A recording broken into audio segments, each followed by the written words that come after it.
Bueno, lo que nos queda por ver es bastante sencillo y corto. Después la semana que viene vamos a tener, para aquel que pueda, a la mañana, el próximo jueves a las 10 de la mañana, a través de este mismo link y también por YouTube lo vamos a difundir, la presentación de un proyecto final, que es de, como hablábamos ayer a la noche, de Julián Martínez Miraglia, como para que ustedes vayan viendo cómo va a ser, cómo tiene que ser una presentación de proyecto. Bien, en esta parte vamos a hablar de la gestión de compras, eh, hablando de lo que es en realidad bastante trivial. Cuando tengo que comprar algo para mi proyecto, tengo que elegir el proveedor o los proveedores, acordar las condiciones, hacer contratos y aprobar las compras. Hablamos de proveedores, no proveedor, porque la experiencia indica que nunca hay que quedarse con un único proveedor, porque eso crea un tipo de dependencia que es bastante dificultosa para llevar adelante una buena gestión de compras, porque quedamos atados a un único proveedor. Eh, el tema de los monopolios se dan de manera que no siempre es visible. Es decir, un monopolio crea dependencia. Un caso concreto, hace muchos años en la Argentina se fabricaban resistores electrónicos, resistencias. Hay una empresa que se llamaba Constanta y su principal comprador en ese momento era Philips, que fabricaba televisores en la Argentina. Estoy hablando de televisores de tubo de vacío, que esos ustedes no los vieron seguramente en su vida, y felizmente. Philips les pedía resistores, resistores, resistores, hasta que llegó un punto en el cual se dieron cuenta que con la instalación que tenía la empresa no podía satisfacer los requerimientos de Philips. Conclusión, se ampliaron, compraron equipamiento, se endeudaron y está bien. Llegado a ese punto, según cuenta la leyenda, Philips les dijo, no les compro más. Se encontraron entonces que tenían una empresa sobredimensionada en la cual tenían fundamentalmente casi un único comprador, con lo cual se vieron en apuros económicos y entonces en ese caso Philips apareció como comprador de la empresa a un precio inferior al que tenía en la realidad, eh, compró la empresa y terminó desarmándola y llevándola a Brasil. Conclusión, aquí se creó una relación de dependencia entre el proveedor en este caso y el comprador. Esa misma relación se puede dar con un proveedor. Si nosotros nos concentramos en un único proveedor para algún insumo que sea crítico, vamos a terminar dependiendo de ese único proveedor que va a terminar eh, imponiendo condiciones.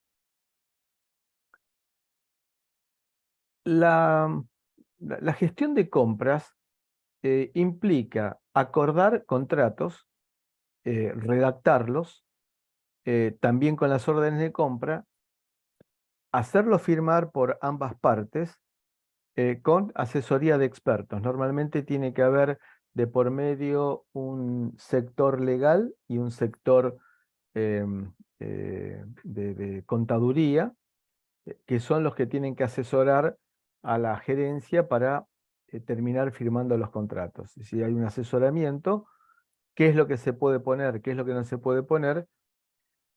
Y todo esto tiene que ver también con la realidad, en nuestro caso del país. Hacer un contrato en el cual las condiciones de pago sean extendidas implica asumir un riesgo. Con lo cual, la firma del contrato no es solamente elegir el mejor proveedor, el que nos ofrece más calidad, sino tener que analizar toda una serie de consideraciones que no son exclusivamente técnicas. Abogado corporativo. ¿Puede convertir este contrato en un engendro incomprensible? Absolutamente. Incluso puedo dejarles a todos un sabor agrio en la boca y que me quieran acogotar con mis propios tiradores. Pero voy a tardar tanto en escribirlo que dudo que llegues a vivir para verlo. Bueno, acá está, como siempre, Dilbert eh, poniendo en exceso lo que en la realidad implica tener que gestionar un contrato. Esto está en el PMBOK, en el capítulo 11, toda la parte de gestión de compras. La redacción de los contratos tendría que ser ágiles, pero cuando hay muchos ingredientes en ese cóctel, puede llegar a tardar más tiempo que el propio proyecto. Los contratos son, bueno, esto es evidentemente una entelequia hoy en día, un contrato de precio fijo. ¿Precio fijo se puede dar? Sí, se puede dar de acuerdo con algunas condiciones especiales, como por ejemplo ajustes de precios con algún tipo de índice aceptado por ambas partes. Puede ser utilizando una moneda que se use como referencia, típicamente el dólar o el euro, y esa es la única forma en la cual se puede establecer hoy en día un contrato con precio fijo. Se tienen que definir el precio y los entregables que se van a entregar por ese precio. Puede haber incentivos, si me entregan antes y me da más tiempo para preparar la línea de producción, pero tampoco mucho antes, porque en una de esas no tengo lugar para estoquear lo que me están enviando. Y tiene que estar todo bien claro. Es decir, esto es una verdad de perogrullo, pero el eh, lugar para que haya malos entendidos es totalmente inaceptable. También en la parte de los contratos. Seguramente por incumplimiento hay penalidades y eventualmente el comprador puede pedir cambios a mayor costo. Se pueden incluir cláusulas de ajuste. Mateo, me gustaría que me cuentes alguna de tus experiencias, porque sé que estás trabajando en el tema de proyectos de penalidades. Mira, a nivel penalidad es lo que normalmente, o al menos yo tiendo a hacer, yo siempre siendo el cliente, ¿no? Sí, Eh, si te lo digo, te voy a decir así de crudo, trato de cagar a mi proveedor, digo, decirle, mientras me trato de atajar en cualquier tipo de problema que haya en relación a este tema que te relaciona a vos, o algún aledaño de eso, la culpa es tuya al 100% y tenés que remunerarme en base a lo que yo mida de lo que me haya impactado. Por ejemplo, yo en la aplicación donde estoy trabajando ahora, eh, por ejemplo, hay un proveedor que se encarga de todo lo que es infraestructura. Entonces, tenemos un SLA donde le establecimos que tiene que estar arriba del servicio un 99,9% del tiempo eh, por año. Si ese porcentaje baja, nosotros, dependiendo de la cantidad de usuarios a los que afecte, les cobramos una penalidad. Esa es al menos mi experiencia ahora ahora, en cuanto y a penalidades. esa penalidad ¿es razonable o es sumamente exigente buscando que tenga que sobredimensionar el producto, el proveedor, para evitar que haya fallas? No, yo trato de sobredimensionar. Ok, Eh, pero obviamente que del otro lado tratan de subdimensionar, entonces yo creo que normalmente termina estando todo en un marco donde estamos todos incómodos y cómodos al mismo tiempo, ¿viste? A mí me pasa, siempre me pasa la misma sensación. bien. ¿Algún comentario, Lucio? No, no, me parece algo eh, que es por parte de las empresas que todos quieren ganar y que lo veo Eso. bastante lógico lo que quiere decir. Bueno, ustedes, de vuelta, ¿se dan cuenta que lo que estamos viendo en esta materia es poner en negro sobre blanco, cosas que son de uso común y de sentido común, que no estamos resolviendo integrales cúbicas triples. Simplemente es lo que hizo la gente del PMI es poner por escrito cosas que son, cuando uno le dice, claro, lo que estamos diciendo acá es una pavada. Pero bueno, estas pavadas son las que permiten, si uno las internaliza, desarrollar un proyecto con mayor cantidad con mayor probabilidad de éxito, ¿no? Después tenemos, la otra alternativa son los atados por costos, pero y ahí uno tiene que confiar en la otra parte en la cual me dice, me aumentaron el precio del cemento o me aumentaron el precio de la hora hombre de programador y le tengo que creer. Lo cual implica que eh, es un tema complejo. Normalmente en el caso del Estado se hacen eh, contratos atados a los costos, pero se admite que como el Estado va a pagar en el mejor de los casos, 90 días, bueno, el proveedor toma los recaudos y el Estado sabe que es un mal pagador, y esto es sin chiste, ¿eh?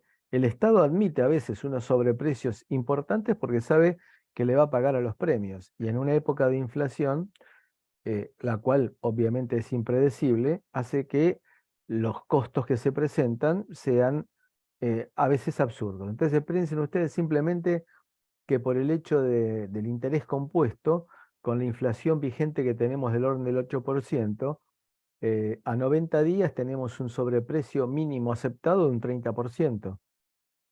Y nosotros tenemos un tic que es siempre hablar del por las dudas. Bueno, será un 30%, por las dudas le pongo un 40%. Y del otro lado, como saben que en esas no pagan a los 90 días, sino que a los 120 días, dice, bueno, 40%, está bien. Bien. Entonces, los costos implican de que se acepta sobre el monto de los costos una ganancia. Y la ventaja que tiene la parte de costos es que aquellos proyectos que son innovadores y que tienen un montón de incertezas, bueno, me pueden llevar a eh, tener que utilizar el costeo basado en costos, es medio cacofónico, pero es así, por las incertezas que hay de por medio. Bueno, siempre penalidades por incumplimiento. Si el comprador pide cambios, no afecta al vendedor, porque el vendedor dice, me estás pidiendo que agregue una funcionalidad al software que estoy diseñando, ok, serán más horas hombre de diseño, bueno, te las voy a cobrar. Y no hay que hacer ajustes por inflación, esa es la ventaja que tiene. También, insisto, uno tiene que confiar en el proveedor cuando me entrega el Excel de costos, porque pueden aparecer todo ese tipo de consideraciones que se dan en una economía tan particular como la nuestra. Vamos a ver dos vendedores de algún producto, vendedor A y vendedor B, y tenemos que analizar cuál de los dos vendedores me conviene aceptar. Por supuesto que la primera consideración que uno hace, menor precio. Pero claro, ahí interviene también factores que no son visibles a primer momento, como puede ser cuán confiable es el vendedor o qué grado de confiabilidad el vendedor asume que puede llegar eh, a, a, mm, eh, a ofrecer. Por ejemplo, vendedor A y vendedor B.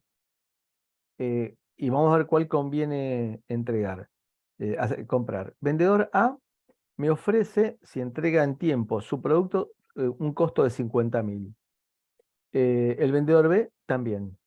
Pero el vendedor B me dice que fíjense, el vendedor A me ofrece que con un 60% de probabilidad va a entregar en tiempo. El vendedor B, 50.000 pesos también, o 50.000 unidades, lo que sea, por 50.000 pesos es hoy un poco ridículo, me lo ofrece con un 40%. Si me lo entrega antes con una probabilidad de 10%, el vendedor A me va a cobrar 75.000. Si me lo entrega tarde con un 30%, 25.000. Es decir, que de hecho está asumiendo una penalidad por entregar tarde. El vendedor B, 30% de entrega temprana, me cobra 90.000. Y el vendedor B, si entrega tardío, me entrega, acepta una penalidad y me paga 30.000. ¿Cómo hacemos la cuenta? La cuenta la hacemos el 10% de 75.000 más el 60% de 50.000 más el 30% de 25.000. Esto me da 45.000 como monto en cualquiera de las, teniendo en cuenta cualquiera de las posibilidades que se dan. El vendedor B, 30% de 90.000, 40% de 50.000, 30% de 30.000, 56.000. En este cálculo me conviene adoptar al vendedor A. Bien, esto digamos que es lógica pura una vez más. ¿Quedó claro? Bien, sí, sí. Bueno, entonces, ¿me conviene comprar todo a un proveedor? ¿Me conviene desarrollarlo internamente? ¿Hay una respuesta única a esta pregunta? Si me conviene comprar todo externamente a un proveedor o me conviene desarrollar internamente. ¿Qué les parece a No, ustedes? habría que evaluar la situación en la que se encuentra nuestra empresa o organización en ese momento, a ver si lo podemos hacer nosotros. Y en cuanto a proveedor, yo creo que no, a uno solo nunca conviene poner todos los huevos en una canasta, digamos. Tal cual, tal cual. Lo que acaba de decir Lucio es fundamental en la vida, en la vida profesional. Hace muchos años yo tuve en un trabajo, eh, daba clase el que era en ese momento decano mío en la Universidad Tecnológica, y él comentaba a veces tomando café de que trabajaba a la mañana ahí, a la tarde en otro lado, a la noche en la universidad. Digo, discúlpeme, doctor, no lo tome a mal, pero ¿a usted le conviene estar trabajando así en forma tan salpicada? Y me dio una lección que me sirvió para la vida, que fue, hijo, nunca ponga todos los huevos en una sola canasta. Sabias palabras. Después hay otra, pero que no son, otras, pero para decir en forma privada y que no quede grabada, pero que también son esas lecciones que uno tiene que anotarse y practicarlas. Bueno, depende también de la filosofía de la empresa, de eso que habíamos llamado en su momento la estructura interna de la empresa y es decir, la ecología de la empresa. Hay empresas, por ejemplo, que deciden contratar todo externamente. Hay empresas que deciden verticalizarse, que es el término que se utiliza, y hacer todo internamente. Por ejemplo, en este segundo caso está Arcor. Arcor es quien hace, entre otras cosas, el bonobón. Bueno, el papel que envuelve el bonobón lo desarrolla Arcor. ¿Sí? Discúlpenme un segundito, un segundo, por favor. Decíamos entonces que Arcor se verticalizó, hace todo, desde el chocolate, el papel, los envases, por ejemplo, para los tomates, para las arvejas, todo lo hace internamente. Es una empresa verticalizada. Hay otras empresas que deciden contratar todo. Yo trabajé en una empresa que en el proceso, que mientras yo estuve en esa empresa, que fueron durante creo que 7 años, eh, cambió su filosofía. Era una empresa que fabricaba relojes de control de personal. Cuando yo entré estaba totalmente verticalizada.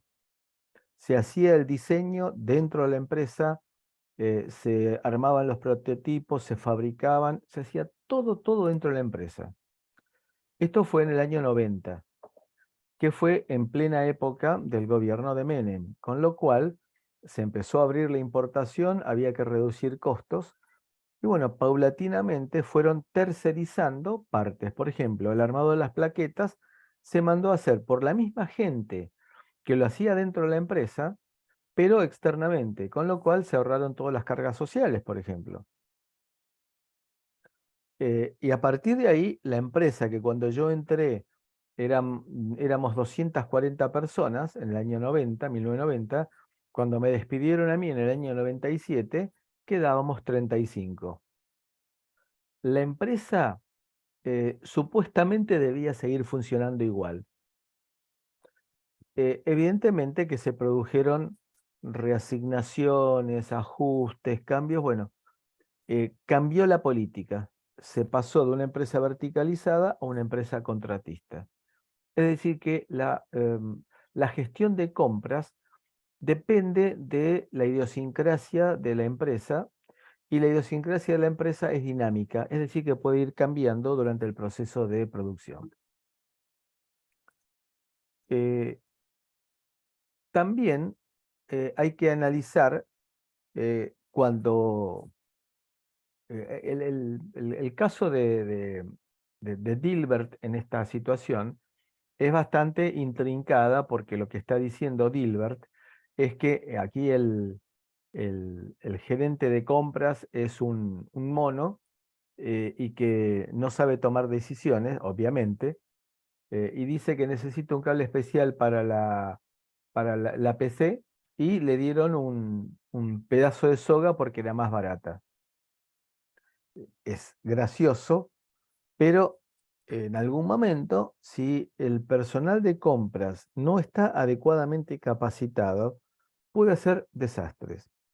En esta empresa que yo les digo, el personal de compras era muy voluntarioso, pero a veces con eso no alcanza. Nosotros habíamos diseñado una placa que en ese momento era bastante compleja e interesante, en la cual misteriosamente empezaba a fallar esporádicamente las placas en forma totalmente aleatoria, y no entendíamos por qué. Andaba bien y en una de esas, dentro de una semana, se colgaba, y que la única forma que había de salir era resetearla, y después de esas a la media hora se volvía a colgar. Era totalmente aleatorio.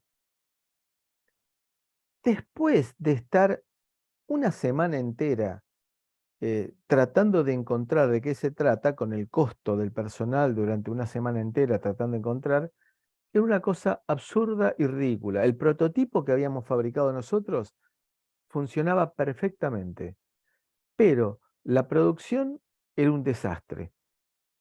Es decir, el prototipo no se colgaba nunca. Reemplazábamos una central telefónica por nuestro prototipo y andaba perfectamente. Volvíamos al equipo original y se colgaba. ¿Cuál era la diferencia?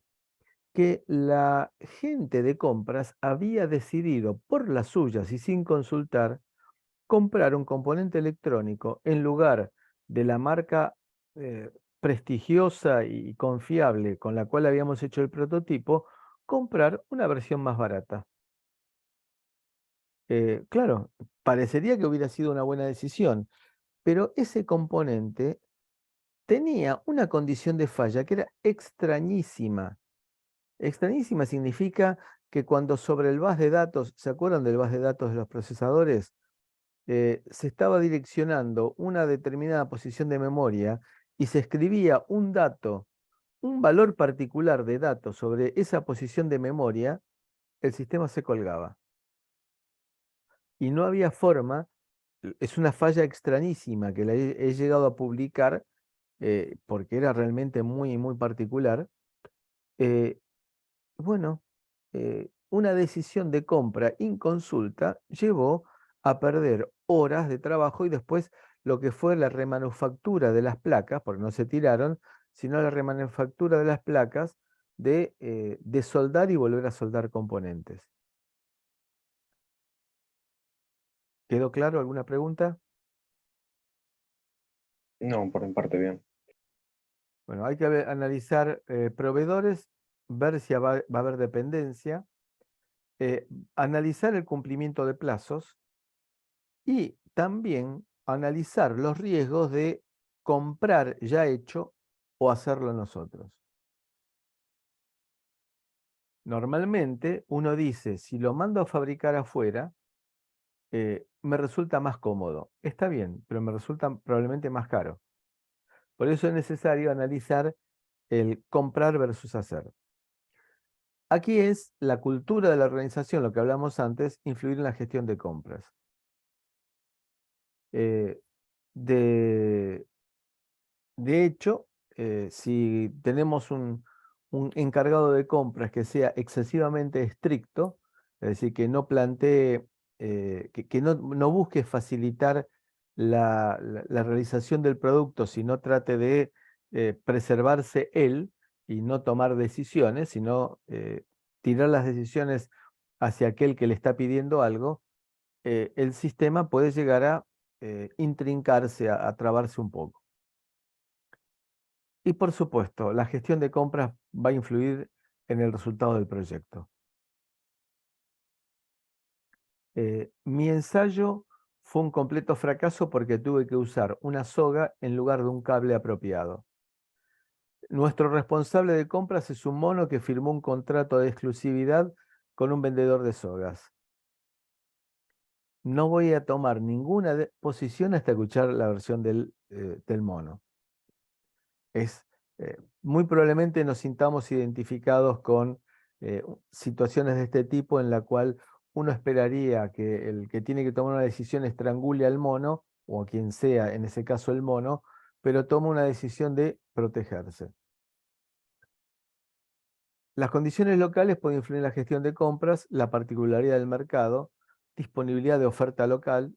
Hoy en día, cuando uno tiene que encarar un proyecto, tiene que ver qué componentes existen en el mercado local y qué grado de certeza voy a tener como para que la producción esté garantizada con los componentes que hay en el mercado local.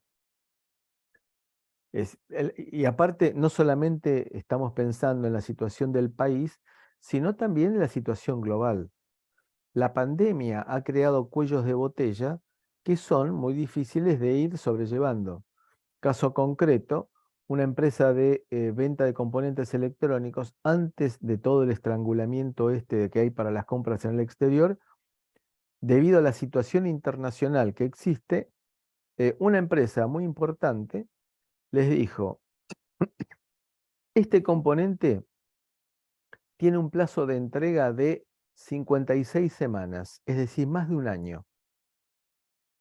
Por ejemplo, plazos de ese tipo se están dando con las Raspberry Pi, las placas de microcomputadora. Bueno, se están dando plazos de ese tipo. Bueno, decía entonces, este componente 56 semanas de entrega, pero me tienen que pagar por anticipado con una carta de crédito irrevocable. Y lo que me dijeron de 56 semanas como mínimo. Bueno, esa es analizar la situación del mercado. Si estoy haciendo un proyecto y son esas las condiciones de provisión de los componentes, trato de buscar otro producto similar que me dé condiciones beneficiosas. Entonces, no es solamente la situación local, sino también la situación internacional.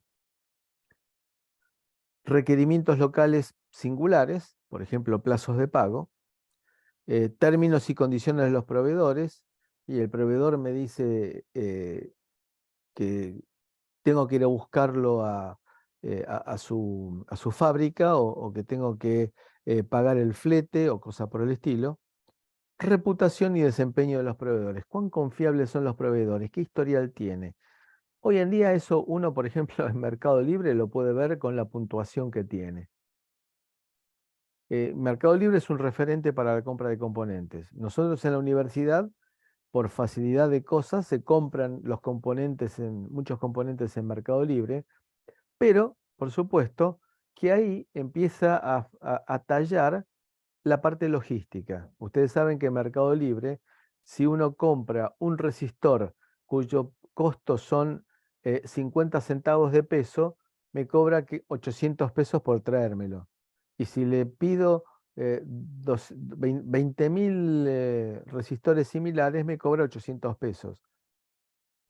O si le pido 1.000 resistores, más 1.000 capacitores, más 1.000 transistores, me cobra 800 pesos. Entonces, conclusión, tengo que tener en cuenta todo un montón de factores en la decisión del proveedor a elegir, porque puede ser que haya un proveedor que tenga mayor cantidad de esos componentes económicos que otro proveedor que tiene, de los 5 que pido, un proveedor tiene 4 y el otro proveedor tiene 2. Entonces, me conviene, a pesar que pudiera ser más barato, probablemente comprar, si son componentes económicos, comprar aquel que menor costo logístico me provoque. Bueno, se hace un statement of work, es decir, una orden de trabajo, llamémoslo en forma fácil, que tiene que definir qué quiero comprar en forma clara para que la entienda el que va a encargarse de la gestión de compras. Si es un caso de un servicio, bien claramente el servicio requerido, la conexión de internet de tantos megabits por segundo, con una confiabilidad, como decía hace un ratito Mateo, con una confiabilidad de 99,9% o 99,99% por año, lo cual garantiza una muy baja tasa de fallas aceptada. Vías de comunicación, es decir, que a quién, en caso de este componente, en caso de que haya algún tipo de duda, a quién se le va a consultar, quién es el que puede asesorar con respecto a la adjudicación de la compra o algún tipo de duda técnica, garantías y servicios post-entrega, por ejemplo, acordar las condiciones de pago y también la propiedad intelectual del proyecto. Cuando se termina, si yo estoy comprando una pieza de software, por ejemplo, le incorporo un producto mío, bueno, yo tendré la propiedad sobre todo el producto mío, pero también puede ser que haya una pieza de software en la cual cualquier modificación que yo necesite la tenga que tener con el proveedor de esa pieza de software. Y el Statement of Work tiene que ser firmado por las partes, lo cual también es bastante obvio y evidente. Por ejemplo, acá tenemos un caso de un Statement of Work. Fíjense, evidentemente, esto no se hace para un resistor, pero esto se puede hacer, sí, para un producto grande. Imaginemos que estoy haciendo una central térmica, una central nuclear. Bueno, cada cosa que yo compre va a tener que tener, cada cosa importante que yo compre tendrá que tener un Statement of Work. Fíjense que es un apunte, es un texto. Miren todas las cosas que tiene incorporadas. Estamos hablando de un Statement of Work que por lo menos tiene 8 páginas. Bien. Después también es necesario tener en cuenta las características de la empresa para ver cómo es que implementamos todo esto. ¿Alguna pregunta?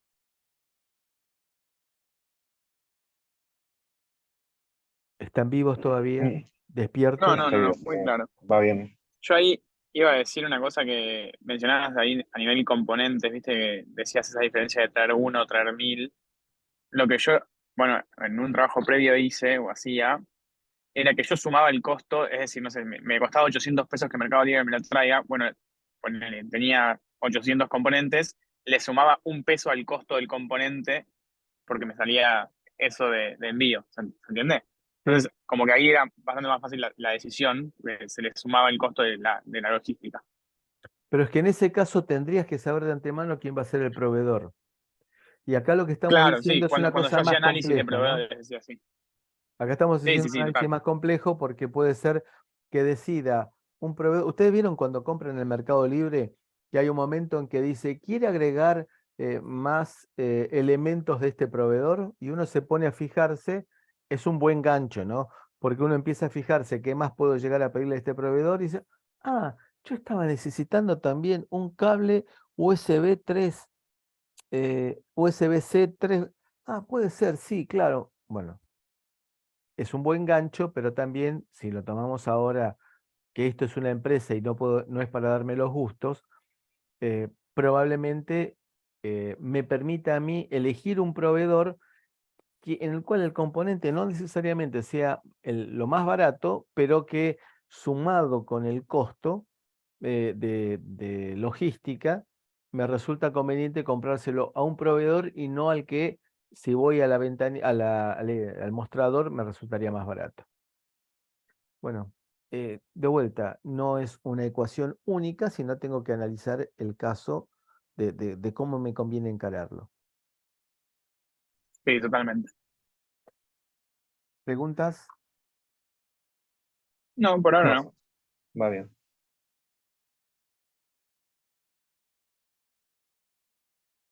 Bien, ¿están viendo mi pantalla ahora nuevamente? Sí, sí. Gestión de proyectos. Yo veo el plan de comunicación, sí. Ah, entonces me quedé en la anterior. Correcto.